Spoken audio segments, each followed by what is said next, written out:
So, hello everyone! For today's video is magre-review tayo or magre-rate tayo ng products na pinili ko.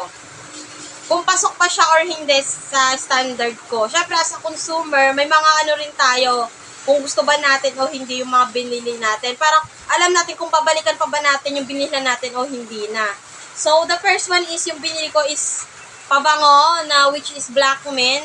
Kasi gusto ko yung mga pambangong panlalaki yun kasi pinapabango ko eh. So, nabili ko siya for only 1 peso sa Shopee. So, hindi ako nag-expect na maganda siya or pangit. So, eto, nabili ko siya for only 1 peso sa Shopee nun kasi may discount sila doon. So, naabutan ko.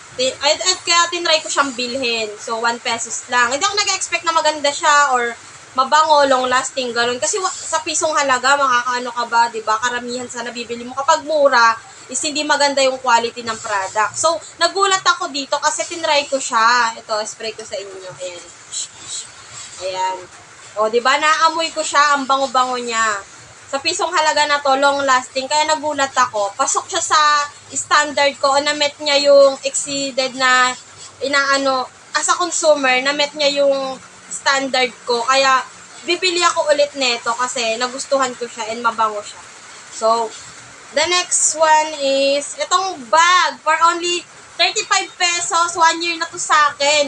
Kahit ano nilalagay ko dito, hindi siya nasisira, hindi ko pa napalitan yung, hindi ko pa natahe kasi matibay yung pagkakaano ng tela niya eh. So, sa 35 pesos, Shopee ko rin to nabili. Kaya, minsan maganda talaga umorder sa Shopee. Hindi naman palagi, pero yung mga nabibili ko is maganda yung quality. Kaya, umorder ako ulit sa kanila kasi tignan nyo, sa halagang 35 pesos, may ganto ka na kagandang bag. O, so, di ba? Magugulat ka kasi yung mga hindi mo akalang presyo is tatagal sa'yo.